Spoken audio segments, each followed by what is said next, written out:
Hi, it's Tessa Lopresto again. I'm talking more about happiness.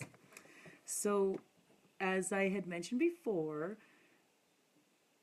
am I lagging? Maybe I am. As I had mentioned before, in what I've been doing is researching happiness because I just sort of got interested in the idea of it. So I've been studying it, and everything I've been finding is just so interesting, I wanted to share it. And I'm going to keep this video shorter than the last one. That one went longer than anticipated. And so this one I'm going to try to keep a little bit shorter. Plus, as I mentioned, I'm looking at what different people had to say about happiness, different authors and different researchers. And this dude, Daniel Nettle, I know it's backwards, I got this book from the library. His was a bit surprising. So his book is called The Science Behind Your Smile, Happiness. And so he did a lot of research on different findings and different psychological studies. And he looked at the results. So the questions he was mainly asking are what makes people happy and unhappy, and why do we have this urge to find happiness? And so right off the bat, I'm going to tell you that he basically sums it up. This book was definitely not as interesting. I didn't read the whole thing. It was very sciencey. It was not one of those practical, this is what you do, like yesterday. It wasn't a practical, here are the steps you can take to get more happy. You know, do these simple things and you will be more happy. That's not what this guy's talking about. So he basically says, stop trying to find it. Stop trying to get it. He says, if you are kind of characteristically unhappy, actively unhappy, yes, you should do something about it for your health.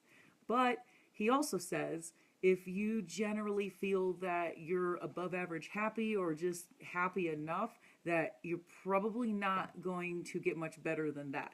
He also classifies happiness in 3 different levels. One is just ecstatic joy in life, like, you know, something great happened. Basically, you're just joyful all the time. And then levels 1 and 2 are a little bit more what he talks about, and that's level 1 is just kind of that feeling of happiness that comes and goes. And level 2 is basically kind of when you look at your life overall, do you generally describe it as more happy than unhappy? Like your perspective toward life, is it more happy than not? So yeah, I thought it was pretty interesting and surprising because when you go to the library and you get a book about happiness, I really wasn't expecting to hear some of that. But he basically says, he calls it the hedonic paradox, that by pursuing happiness in itself, it actually kind of makes it more distant and harder to get. So you're and it does make sense. You're much more likely, if you're just pursuing something else and just doing your thing and not just saying, oh, I'm trying to be happy, that you actually inadvertently bring it closer to you when you're not focusing on it. So, I mean, I'm reading that and thinking, oh yeah, I'm doing a series on how to get more happiness. I want to get more happiness. So, again, it's nice to read a lot of different opinions and see what people have to say. But I kind of got a kick out of that. He also basically said, in general, and this is based on the research and the findings. In general, way more people say that they are more happy than unhappy. Very few people say that they're just completely happy.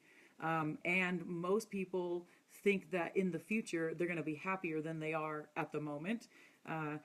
He also says that happiness regarding money and things is relative to most people around you, and that when a negative situation happens, your level of happiness, definitely plummets, but that eventually you adapt, and it goes right back to where it was. And this I thought was really interesting too, that people also adapt to their general level of happiness even after something positive happens. So if you have positive changes in your life, and he was talking about lottery winners in different situational things, that once you kind of feel the joy, you're basically going to level out to as happy as you were to begin with. So that was kind of interesting. Another interesting thing in the book, which I had heard this before and I forgot about, but that if you look at Olympic medalists, the bronze medal winners, the bronze medalists were generally happier about it than silver medalists, which I guess it kind of makes sense because they're focused on a different perspective. The silver medalist was like, hey, I almost got first, and the bronze is, I got on the podium.